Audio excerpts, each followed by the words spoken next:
अस्सलाम वालेकुम। कैसे हैं आप सब लोग? ठीक ठाक हैं? मेरे एक दोस्त ने मुझसे सवाल किया कि आप ये जो कंटेंट या वीडियोस बनाते हैं तो इसके आइडियाज कहाँ से आते हैं और आप क्या करते हैं? क्या आपके अपने हैं या आप कहीं से कॉपी करते हैं? तो सबसे पहली बात ये कि जितने भी जो नॉलेज है दुनिया में, जितने भी कायनात में चीजें हैं, उन सब का नॉलेज, उसका जो सोर्स है वो अल्लाह पाक है। और उसके बाद फिर हम जिस तरह की जिंदगी गुजारते हैं, हमारे दोस्त, हमारे टीचर्स, हमारा माहौल, हमारा इन्वायरमेंट, हमारी जॉब, हमारे बॉसेस, हमारी जो ट्रेनिंग, हम जिस तरह के इन्वायरमेंट में गुजरते हैं, अपनी जॉब्स करते हैं, अपनी जिंदगी गुजारते हैं, वो एनवायरनमेंट हमें ट्रेन करता है। असल में हमारी जो सोर्स ऑफ इंफॉर्मेशन होती है वो सारे का सारा एक पूरा सर्कल या एक पूरे का पूरा इन्वायरमेंट है जो कि हमारी इंफॉर्मेशन का सोर्स है। हम बताते हो तो सिर्फ मीडियम है। अगर मैं कहूँ आज के, मैं कहता हूँ कि झूठ बोलना बहुत बुरी बात है, मगर ये 1400 साल पहले, 1450 साल पहले कुरान पाक में आ गया था। अल्लाह ताला ने कुरान पाक में फरमा दिया था कि लानतुल्लाह अलल काज़िबीन, झूठों पर अल्लाह की लानत है। कुरान मजीद लिखा गया, उसकी काफी सारी तफासीर लिखी गई, वक्त के साथ लोगों ने उसको ट्रांसलेट किया, उसको लोगों ने ट्रांसलेट करके उसको अपने बेहतरीन से बेहतरीन वर्जन में लोगों के सामने पेश किया ताकि लोगों को आसानी से उसकी समझ आ।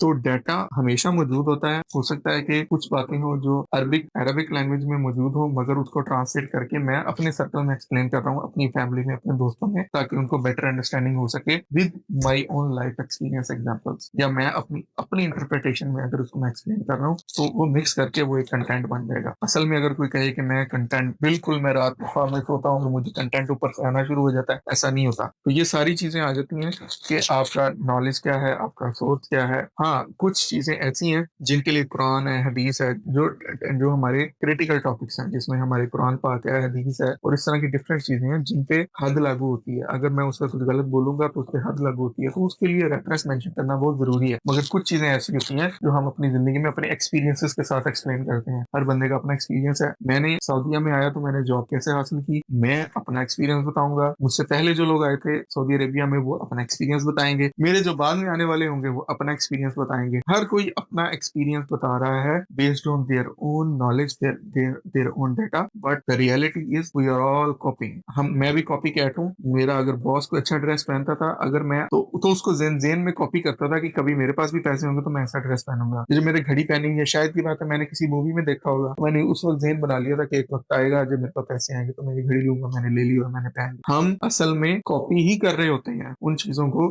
जो कि हमारी जिंदगी में पहले से गुजर रही होती हैं। बट यह कि हम मानना नहीं चाह रहे होते कि ये हमने कहाँ से सीखा। वरना अगर आप अपनी जिंदगी को अगर बैकवर्ड स्टडी करेंगे, आपकी जिंदगी का एक एक एक्शन, आपने कौन सी गाड़ी ली, आपने कौन से परफ्यूम्स लिए, किस स्कूल में गए, आप किस तरह का कंटेंट कंज्यूम करते हैं, एंड पे आके वो इमोशनल किसी न किसी चीज के साथ लिंक होता है, जिसकी वजह से आप ट्रिगर होते हैं, और ट्रिगर होने की वजह से आपको डिसीजन मेकिंग दे रहे होते हैं। तो मेरा ख्याल है कि आपको ये क्लियर हो गया होगा कि डाटा कहाँ से आता है। डाटा आपकी सराउंडिंग से आता है, और आप बताते खुद सिर्फ और सिर्फ एक मीडियम है, आप सोर्स नहीं है। सोर्स सिर्फ अल्लाह पाक की जात है। बहुत बहुत शुक्रिया। अस्सलाम वालेकुम।